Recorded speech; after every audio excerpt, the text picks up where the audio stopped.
네, 시간이 좀 지났네요. 얼른 모셔보도록 하겠습니다. 우리 박병창 이사님 어서 오십시오. 어서 오세요. 안녕하십니까. 네, 반갑습니다. 미국 살짝 네, 나스닥은 어제 올랐고요. CPI가 발표됐습니다. 네, 어제 CPI 발표 때문에 밀린 건 아니고요. 장중에 CPI 발표로 상승을 했었습니다. CPI 발표 먼저 장 전에 발표되잖아요. 네, 요것으로 인해서 상승을 하기 시작했어요. 이유는 헤드라인 CPI는 3.7% 나왔지만 근원 CPI가 4.3%로 전월비 떨어졌죠. 예상 수준으로 나왔습니다. 그래서 거기에 유가를 빼놓고 나머지는 전반적으로 둔화된 모습이 나타나면서 국제 수익률이 같이 떨어졌어요. 네, 그러면서 시장은 반등을 하기 시작을 했습니다. 그래서 국제 수익률이 떨어지니까 지주들이 반등을 했고, 그래서 나스닥은 상대적으로 플러스로 끝났습니다. 그런 가운데 유가가 계속 올랐잖아요. 그래서 국제에너지기구에서 올해 말까지 원유 공급 부족 경고를 얘기를 하면서 항공주들이 하락을 했습니다. 그러면서 다시 대밀리기 시작을 했어요. 그러면서 다우는 마이너스까지 하락을 했고요. 나스닥은 상승폭을 줄이면서 플러스 0.29%로 마감을 했습니다. 보시면 애플만 어제 하락을 했고요. 아마존은 2.5, 마이크로소프트 1.29, 엔비디아 1.3, 마이크론 0.7, 전반적으로 질주들이 상승하는 그런 모습을 나타냈습니다. 네. 즉 CPI에 대한 경계감이 계속 있었어요. 네. 그래서 걱정을 많이 했는데 예상 수준에 나왔다. 그래서 이번에 9월에 금리 인상을 하지 않지 않겠냐라는 것을 곧바로 국제수익에서 반영을 했고, 그러면서 길주들은 반등을 하는 그런 모습을 나타냈습니다. 그냥 참고로 여러분 보시면요, 뭐 다 아시는 거지만 소비자 물가지수 헤드라인은 3.7% 나왔고요. 그리고 근원은 4.3% 나왔는데 이전이 4.7%였고요. 이걸 뭐 다 아시는 내용이고요. 요 차트는 의미가 있죠. 뭐예요? 계속 헤드라인 CPI. CPI, CPI. 이제 계속 흐름. 이제 흐름입니다. 9% 찍었고 예, 9.1% 찍은 거잖아요. 근데 보시면 이 날짜가 굉장히 중요한 거죠. 날짜가. 그러니까 그 전에는 계속 올라오는 상황이라서 기저효과가 계속 있다고 얘기했던 거고, 이제 내려가는 이제 둔화되는 구간에 있었기 때문에 기저효과가 이제 줄어들면서 이게 올라오는 부분이 좀 있다라는 거예요. 그런 의미로 받아들이시면 될 것 같고요. 그리고 또 한 가지는 항목별로 보면은 여기 보시면은 MOM으로 0.6이잖아요. 그 중에서 에너지가 5.6인데 그 중에서 개솔린이 10.6. 였다는 거예요. 그래서 이게 거의 대부분이었고요. 나머지는 좀 둔화되어서 시장이 걱정했던 것은 좀 불식시켰다. 그렇게 해석하시면 기름 빠지면 다시 빠진다. 네, 그렇게 좀 보고 있습니다. 네. 그런데 장중에 기름, 지금 말씀 주신 대로 기름 빠지면 이제 될 것 같다. 이렇게 생각을 하는 건데, 국제에너지기구에서 올해 말까지 공급 부족이다. 이렇게 얘기 좀 한 거예요. 그러니까 이제 나중에 대밀리는 그런 현상이 나타났습니다. 네. 미국 시장 말씀드리면서 참고로 하나 더 말씀을 좀 드리면요. 이따 시황하면서 말씀드려야겠네요. 그거 좀 이따.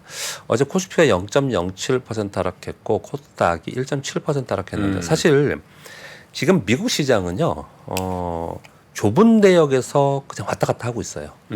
이번 주 내내 여러분 차트 보시면요, 왔다 갔다 한 것 같지만은 굉장히 큰 폭으로 왔다 갔다 한 것 같지만 작은 폭으로 왔다 갔다 했어요. 그리고 장중 변동성이 있었기 때문에 봉의 크기가 작아요. 그러니까 큰 폭으로 오르거나 큰 폭으로 내리거나 그러면 양봉 음봉이 커지잖아요.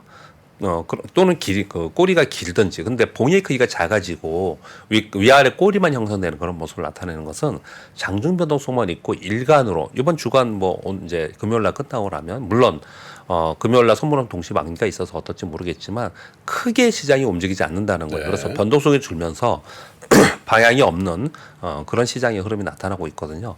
그런데 이제 변화의 모습이 좀 있습니다. 이제 그걸 걱정을 하는데 우리 시장을 말씀을 드리면서 같이 연결해서 말씀을 좀 드려야 될 것 같아요. 어제 삼성전자와 SK하이닉스가 플러스로 끝났거든요. 그래서 어제 보시면 코스피는 약보합으로 마감을 했잖아요. 근데 코스피가 아침에 상승 전환을 하고 전체적으로 아침에는 반등 시도를 좀 했습니다. 특히 반도체 소부장들도 아침에 플러스 10%까지 막 오르고 그랬어요. 근데 선물 하락하면서 지수도 같이 하락하면서 대밀렸거든요. 이제 막판에 코스피는 외국인들이 선물 매수와 비차익 매수가 들어오면서 반등을 해줬습니다. 근데 코스닥은 막판까지 더 밀렸거든요. 뭘 중심적으로 말씀드리려고 하냐면 여러분들이 지금 가장 관심 있어 하는 게 요거입니다. 직접 투자하시는 분들은 이틀 연속 테마 종목들이 아침에 플러스 10% 뛰었다가 종가 마이너스 10%로 끝냈어요. 이게 이런 걸 우리가 경험했습니다. 가장 최근에. 과거에는 이런 일이 많이 있었지만 최근에 언제 있었냐면 7월 26일 날 있었습니다. 7월 26일? 2차 전지 고점 찍은 날. 그걸 지금 조사하고 있는 날. 그렇거든요. 이게 지금 이틀 동안 이러고 있어요. 그저께 대표적인 그 로봇 종목들 있잖아요. 아침에 한 10에서 15%, 15%까지 났어요? 올렸다가 그랬다가 종가에 마이너스 10%까지 끝났어요. 아. 대부분 다. 장중 변동성이 20%씩 났거든요. 아니, 근데 장중 변동성은 그렇게 할 수도 있는 것 같은데 그때 네. 7월 26일은 좀 너무 심했던 것 같아. 몇 분 사이에 그냥 빡 그거 빨리 좀 어제도 30분 만에 그랬습니다. 그랬어요? 예. 그래서 빨리 조사 좀 해야 될 텐데. 똑같지는 않은데 비슷하다는 걸 말씀드려서 이 시장을 한번 같이 생각해 보자는 겁니다. 이 정답은 없어요. 다들 설이에요 지금요. 왜 이렇게 이런 현상이 나타나는가? 여러 가지들이 있는데 제가 미국 시장 얘기를 하면서 요 말씀을 드리는 것 중에 하나는 어떻든 간에 이거 지금 주요 기관들이나 포트폴리오를 지금 한번 점검하는 단계에서 리밸런싱이 좀 있는 것 같다는 생각이 들어요. 왜 그런 생각이 드냐면요. 지금 미국의 종목들을 보면은 주요 종목들이 특히 애플도 지금 이제 하락 조정을 좀 보이고 있고 애플은 직전의 저점이 지금 주봉상 직전 저점 깨면 좀 위험해지는 상황까지 됐고요. 반대로 뭐 그동안에 못 올랐던 인텔이나 마이크로 테크놀로지 이런 거는 직전 좀 고점 돌파하려고 하고 있거든요. 네. 근데 그러고 있는 상황인데 그건 우리가 맨날 얘기하니까 알잖아요. 여러분 월마트 있죠. 월마트 주가는 어떻게 됐을 것 같아요? 월마트 최고가 역사적 신고가입니다. 역사죠? 예, 역사적 신고가. 월마트도 그렇고 지금 마스터카드도 역사적 신고가고요. 아, 그래요? 코스트코 있잖아요. 근데 신고가지. 이제 신고가 근처에 가 있습니다. 역사적입니다. 52주가 아니고 1년이. 역사적 신고가에 가 있는 그런 상황이에요. 생각보다 시장에 변화가 많이 생기고 우리 이마트는 있는. 왜 그래? 그러니까요. 그 역사적 신저가 신고가 아니에요 지금? 예, 그래서 이제 저가? 월마트 보면서 우리 이마트 기대해 볼까 이런 보고서 나오긴 합니다. 그래서 제가 지금 말씀드리고 싶은 부분은 상당 부분 시장의 수급의 변화가 지난번에 한번 그랬고 이번에 또 한번 나타나면서 시장의 수급의 변화가 나타나는 게 분명히 나오고 있거든요. 제가 조금 더 이어서 말씀을 좀 드릴게요. 네. 어제 그래서 깜짝 놀랐습니다. 대부분 이런 종목들을 보면 연속 이틀 동안 이런 현상이 나타났어요. 이게 왜 제가 이상하다고 생각하냐면요. 아침에 상승을 해서 매물을 맞으면서 나오거나 악재가 나왔거나 시장 때문에 하락했거나 이런 게 아니고요. 아침부터 파는 것도 아니고 아침에 띄워요. 그것도 많이 띄웁니다. 10% 15%까지. 네. 그래고 거기서부터 팔고 나오기 시작을 하는 거예요. 아마도 프로그램 거래 강력이 굉장히 높은데 근데 왜 이런 현상이 이렇게 나타났을까를 아마 궁금해하시고 여러 가지 설들이 나오고 있습니다. 일단 가장 대표적인 설이 뭐냐면 감독원에서 테마 조사한다. 테마 정도 조사한다. 이런 건 이제 여의도에서 퍼져 있는 게 있어요. 근데 그건 전 설이라고 말씀을 드리겠고 저의 유추를 좀 말씀 좀 드려보면요. 이런 게 있습니다. 7월 26일 날 그때하고 지금하고 뭐가 비슷할까? 그 제가 매일 아침 방송을 하니까 그때 7월 27일 날 방송을 할 자료를 한번 봤어요. 네. 한번 봤더니 그때하고 조금 유사했던 건 뭐냐면 그 7월 26일 있던 주에 FOMC 회의가 있었어요. 그리고 그 다음 주에 나스닥 리밸런싱이 있었습니다. 나스닥 종목들 리밸런싱이 있었어요. 네. 근데 지금 다음 주에 FOMC 회의가 있죠. 네. 이번 주에 우리 선물옵션 동시만기 있죠. 미국도 제가 어제 그 잘못 말씀드렸는데 제가 9월 1일이 금요일이더라고요. 그래서 미국은 셋째 주 금요일이기 때문에 미국도 이번 주에 동시만기예요. 그러니까 동시만기가 있죠. 그리고 제가 이번 주에서 주간 시황 말씀드릴 때 이번 주에 소속부 변경이라 가지고 우리나라 코스피 코스닥의 종목들 변경이 있다고 말씀드렸잖아요. 그리고 다음 주에 FTSE에 리밸런싱이 있습니다. 이게 그때도 그랬어요. 리밸런싱이 있고 FOMC 회의 있고 막 이런 것들이 있었던 거예요. 근데 이런 것들을 봤을 때 어떤 거라고 딱히 얘기할 수는 없겠지만 이건 분명히 포트폴리오를 전체적으로 이런 시점에 한번 쫙 깔아놓고 다시 한번 보자. 자 이거는 이번에 많이 올랐어. 이거는 이렇게 빠졌어. 이런 것들을 하고 있는 거구나라고 추정할 수밖에 없어요. 여기 보면은. 그러니까 지금의 주가 변동은 그런 리밸런싱의 영향이 클 가능성이 높다. 7월에 근데 그 고점을 찍고 그때 고점 돌파 못했잖아요. 2차 전지는요. 자칫 잘못하면 어떤 종목들은 그럴 가능성이 있다는 걸 주의를 좀 할 필요가 있다라는 네네. 거예요. 지금 테마 종목들 중에서는. 그러면서 지금 왜 제가 미국 시장 얘기하면서 연결해서 이렇게 말씀을 드리냐면 우리 월마트 역사적 신고가고 이런 생각 안 했잖아요. 코스코 막 이런 것도 가고. 그런 소비주들이 그렇게까지 가고 있는 동안 또 지금 기주도 보면 기주들은 헤매고 있잖아요. 이런 것들이 이슈에 의해서 움직인 것도 있지만 내부적으로 수급으로는 그렇게 계속 움직이고 있다라는 거고. 제가 어제 종목을 보여드렸더니 되게 깜짝 놀랐잖아요. 두 분이. 그렇죠. 네네네. 금융주들이 오히려? 두 달 52주 신고가하고 그랬단 말이에요. 은행주들은 지금 두 달, 그러니까 60일 신고가 두 달이잖아요. 60일 신고가고 그런 일들이 벌어지고 있습니다. 사실 영업일수로 보면은 거래일수로 보면은 3개월이잖아요. 60일이면요. 그런 일들이 벌어지고 있는데 우리 이제 계속 테마만 계속 얘기를 했던 거예요. 그동안에. 그래서 그 사이에 수급적 변화가 상당 부분이 있겠구나. 요거는 어떻게 또 이해할 수 있냐면, 자, 거기까지는 우리가 그럴 수 있겠구나 생각을 하자는 거예요. 뭐 감독원 테마 조사설 뭐 또 이런 부분이 있을 수 있다고 생각을 하자고요. 그러면 왜 이렇게 할까? 라는 생각을 해보면 굉장히 쉽게 얘기를 해보면 저도 이제 그냥 웃으면서 물어봐요. 야, 왜 그러는 거야 이거? 이거 왜 그러는 거야? 왜 그런지 들은 거 있어? 주변에서도 묻잖아요. 대부분 다 뭐라고 그러냐면 모르기 때문에 차익 실현이라고 얘기해요. 여러분 자료들 보면 다 차익 실현을 얘기를 해요. 그러면 차익 실현을 왜 이 시점에 왜 이렇게 지금 하고 있는가도 생각을 해봐야고 나도 거기에 맞춰 우리 투자자들도 맞춰야 되는 거잖아요. 그러면서 나오는 것 중에 하나가 어떤 걸 또 얘기하냐면은 향후 상반기에 상당 부분 달려왔잖아요. 그리고 지금 9월이지 않습니까? 네네. 그래서 시장에 대한 우려도 존재 있는 게 아니냐 이런 얘기들까지 포함되어 있습니다.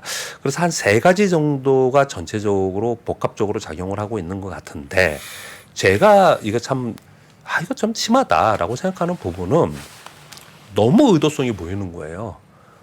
어차피 팔 거면 또는 여기서 리밸런싱 할 거면 그러면 그냥 조금씩 팔든지 아니면 그날 팔든지 예전엔 근데 그런 모습이 나타났거든요.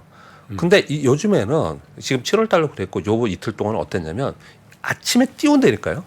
아침에 한 10% 15%까지 띄워놓고 마이너스 10%가 아니까 장중 마이너스 20%까지 가는 거예요. 그것도 한 30분 만에 그런 일이 벌어지는 거예요. 이거는 상당히 의도성 있는 거래를 계속 하고 있다. 포트폴리오 변경을 하면서 자기네들 이익은 극대화시키고 그리고 팔면서 내려오기 시작을 하고 이런 현상이 현재 나타나고 있기 때문에 우리는 꼭 이걸 알고서 시장을 좀 보고 있어야 된다라는 생각이 들고요. 그런 가운데 그러면 뭐 대응 이것은 뭐 각자 하겠지만 그때 제가 7월 27일 날인가 그 다음 날 자료를 봤더니 그때도 똑같이 제가 이런 얘기를 했더라고요. 이런 일들이 수급적 왜곡 현상이 벌어지거나 수급적인 변화가 발생되는 이벤트가 될 때는 그게 지나갈 때까지 있을 수밖에 없어요. 그게 지나가야지 심리적으로 안정이 되고 수급 고임이 그게 안정화돼야지 정상적으로 갈로면 가고 못 가려면 못 가고 그러는 거지. 그 사이에는 그냥 뭐 좋은 주식이든 나쁜 주식이든 그냥 수급적으로 움직인다라는 거예요. 그 부분을 말씀을 좀 드리도록 하겠습니다. 네. 지금 상황에 대해서 말씀을 드리는 거예요. 아마도 여러분들이 제일 궁금해하실 것 같고 딱히 답을 내놓는 어떤 뭐 보고서도 있고 그렇지는 않아요. 그래서 여러 가지 추정에 대해서 여러분께 말씀을 드려보는 거고요. 그 이제 어떻든 간에 수급 변화는 발생이 되고 있다. 그 부분을 감안하면서 보자 이렇게 말씀드리겠습니다. 네. 자, 뉴스 말씀드리겠는데 이 첫 번째 뉴스가 사실은 우리 시장의 가장 중요한 뉴스 중에 하나입니다. 요즘 뉴스들 중에요. 중국이 외교부에서 공식 발표한 겁니다. 아이폰 금지법 내놓은 적 없다. 보안 문제 때문이다. 그 제목만 딱 보면 그러면 이제 좀 괜찮아지나 이런 생각이 들 수 있잖아요. 근데 이제 보시면 공무원과 공공기관의 아이폰 기기 사용 제한에 대해서 중국 외교부에서 공식적으로 발표한 게 정부 차원의 금지법을 제정하거나 금지책을 내놓지 않았다. 애플폰에서 보안 관련 사건이 나온 것은 확실하다. 이거 뭐냐면 지난 6월에 러시아하고 미국하고 애플하고 연계해서 애플의 악성 코드를 심어서 스파이 활동을 한다. 이렇게 막 대대적으로 중국 매체에서 한 적이 있었어요. 그 얘기를 하고 있는 거거든요. 그런데 그 얘기를 그때 이제 나온 상황이고요. 근데 중국 정부는 정보와 인터넷 안전을 중시하며 국내외 기업을 동일한 잣대로 평등하게 대하고 있다. 이렇게 발표를 했거든요. 근데 이 내용을 딱 보고서 생각을 한번 해보세요. 이 내용을 보고 그러면 이제 우리 이거 금지령 한 거 아니야. 이렇게 받아들이겠습니까? 아니면 야, 우리 금지령 한 거 있긴 있지만 이런 때문에 그런 거야라고 시인한 걸로 해석을 해야 되는가요? 되게 애매하게 얘기했습니다. 외교부 발표. 진짜 외교부답게 정말 애매하게 얘기를 이걸 해놓은 거예요. 타이틀만 보면은 우리 그렇게 금지령 한 거 없어. 그러니까 너네 그렇게 오버하지 마라고 들리는데 내용을 좀 읽어보면은 야 우리 이런 이유로 한 거야. 뭐 이렇게 좀 받아들여져요. 그래서 의견이 약간 분분하긴 합니다. 이게 앞으로 어떻게 더 플로우를 가는지는 굉장히 우리나라의 기업들이 굉장히 많기 때문에 여기에 관련된 기업들이 중요하다 이렇게 말씀드리겠습니다. 네. 두 번째는 이건 아까 발표했습니다. 저기 우리 뉴스3에서 얘기한 겁니다. 미국의 세계 최대 리튬 점토층 발견했다라는 거예요. 근데 이제 요거는 저는 이제 이런 설명을 드릴게요. 처음에 셰일가스 나왔을 때 있잖아요. 네. 이게 되겠냐 그랬어요. 그렇죠. 그래서 기억나는데 되겠냐 그랬어요. 왜냐하면 이게 엄청난 기술력과 고열이기 때문에 물이 엄청나게 필요한 거예요. 이거 파내기 위해서로. 그랬거든요. 깊게 파야 되고 그랬거든요. 근데 했습니다. 했어요. 근데 만약에 이게 진짜로 발견됐다면 미국은 어떻게 하지 않을까 이런 생각은 좀 들고는 있는데 하여튼 물이 굉장히 많이 중요하거든요. 그래서 중국도 시엘가스가 굉장히 많다 그랬어요. 굉장히 오래전 얘기래요. 지금 얘기하다 보니까 재밌는데 굉장히 오래전 얘기 그런 얘기 막 우리 논란이 있었어요. 근데 물 때문에 안 된다. 이게 바닷가 인근에 있어야 된다. 이런 얘기를 많이 했었거든요. 근데 미국 어떻든 했는데 이번에도 이게 지금 나와서 이건 근데 다행히 캘리포니아 쪽에 있어서 만약에 진짜로 있다면 가능성이 있지 않나 이런 생각을 좀 해보는 거고요. 네. TSMC가 8월 매출 7개월 최대라고 했는데 당연히 뭐 아이폰 15 때문에 그랬고요. AI 반도체 수요가 증가됐다라는 부분이에요. 요 여파가 우리나라도 똑같이 어떻게 영향을 주는지 이번 3분기 지금 이제 벌써 9월 셋째 주 됐습니다. 그렇죠? 우리 9월 1일이니까 사실은 날수로는 이제 유지라고 하지만 3주차, 4주 되면 이제 연휴 들어가고 그러는데 그 전에 삼성전자 잠정 실적 발표하잖아요. 여기 굉장히 중요합니다. 우리 시장에. 그래서 우리 시장은 FMC 끝나고 추석 끝나고 이거 다 끝나고 그리고 나서 추석 연휴 지나고 나서 우리 시장은 뭔가 뭐 방향을 잡더라도 잡지 않겠냐 이런 얘기를 하는 거예요. 네, 그렇게 말씀드리겠고요. ARM은 저는 사실 별로 관심 없었는데 어저께 정프로님 질문을 해서 저게 다 가져왔습니다. 네. 청양 흥행 성공했다고 합니다. 아, 공모 그래요? 가격의 상단인 51달러에 결정됐다. 그렇게 얘기를 하고 있고요. 어젯밤에 급히 나온 뉴스인데요. 유럽연합에서 중국 전기차 있잖아요. 이거 중국 정부가 보조금을 너무 과다하게 줘서 이거 불공정 시장이 되지 않겠냐. 이거 검토를 해서 만약에 맞다면 10%의 추가 관세 부과를 검토하고 있다. 이 뉴스가 나왔거든요. 이게 만약에 나중에 뉴스화 되면은 이것도 아마도 이슈가 크게 되지 않을까라고 먹여야죠. 네, 그렇게 생각. 네, 그렇게 얘기를 하고 있습니다. 6번, 7번 뉴스는 그냥 전체 시황 뉴스인데 오늘은 여기까지 할까요? 30분 네. 됐는데 시황 이거 내일 다시 한번 전해드리도록 하겠습니다. 알겠습니다. 유럽이 중국산 전기차, 특히 이제 중국산 중에도 그 중국 기업들 가운데 뭐 중국 정부의 보조금을 많이 받는 경우들이 있을 테니까. 근데 그런 거는 유럽에 오고 그러니까 네, 공정 경쟁 아니다. 예, 그렇게 얘기를 하고 있는 거고요. 관세를. 예, 지금 뭐 제가 오늘 우리 국내 시장이 수급 때문에 좀 시간을 빼먹었는데 네. 지금 가장 핵심이에요. 지금 수급이. 예, 그 부분 때문에 아마 종목들을 근데 뭐 말씀을 드렸습니다. 변동성이 굉장히 클 거다 종목별로. 아니, 수급이 만약 그렇다는 걸 알았어요. 예. 그거를 근데 사후적으로 그냥 알고 아 이래서 이랬구나 정도지. 이걸 우리가 보면서 실시간으로 대응할 수가 있는 거예요? 대응은 각자의 영역인 거고요. 그러니까 당연한 그 거죠. 수급이라는 게 실시간으로 계속 나와요? 실시간 그럼요. 그냥 보는 거잖아요. 자기가 자기 주가를 보면 알 수 있는 거잖아요. 그 상태에서 내가 이걸 대응을 할 거냐. 지금 이번 주 초에 제가 그렇게 말씀드렸는데 똑같은 질문 주셨잖아요. 그걸 제가요? 내가 대응을 할 거냐. 네. 대응을 할 거냐. 아니면 그 기업의 이거 수급적 현상이니까 이거 지나고 나면 네. 결국은 다시 갈 거야 하는 주식을 내가 가져갈 거냐라는 결정을 해야 된다. 그렇게 말씀을 좀 드렸잖아요. 네, 똑같이 네. 그런 상황이 지금 벌어지고 있습니다. 알겠습니다. 자, 중국 전기차는 저런 식으로 하면 관급이야. 관급이 뭐예요? 나라가 만든 거지. 아, 회사가 만들어야지. 그잖아요. 관급이라고 그러셔갖고 여관급을 얘기하시는 거예요. 장급 여관 뭐 이렇게 있었잖아요 옛날에. 자 여튼 오늘 교보증권의 우리 박병창 이사님과는 여기서 마무리하고요. 네. 내일 아침도 잘 부탁드리겠습니다. 네, 감사합니다. 고맙습니다. 외환위기 오는 거 아니에요? 금융위기 오는 거 아니에요? 이런 질문들을 좀 굉장히 많이 받았었습니다. 탐욕이 되게 강했을 때 위험자산으로서의 극단적인 쏠림이 나타나고 공포감이 극에 달했을 때 안전자산으로서의 극단적인 쏠림이 나타나거든요. 과거의 일이 미래에 똑같이 일어난다 이건 아니지만 그때 당시에 위기 상황에서는 어떤 공통점들이 있었는지를 보면서 우리가 대비를 하는 방법도 고민해 볼 수 있고요. 과거를 제대로 이해하는 순간 위기의 실체가 드러납니다. 오건영의 현실 경제 이야기를 서점에서 만나보세요.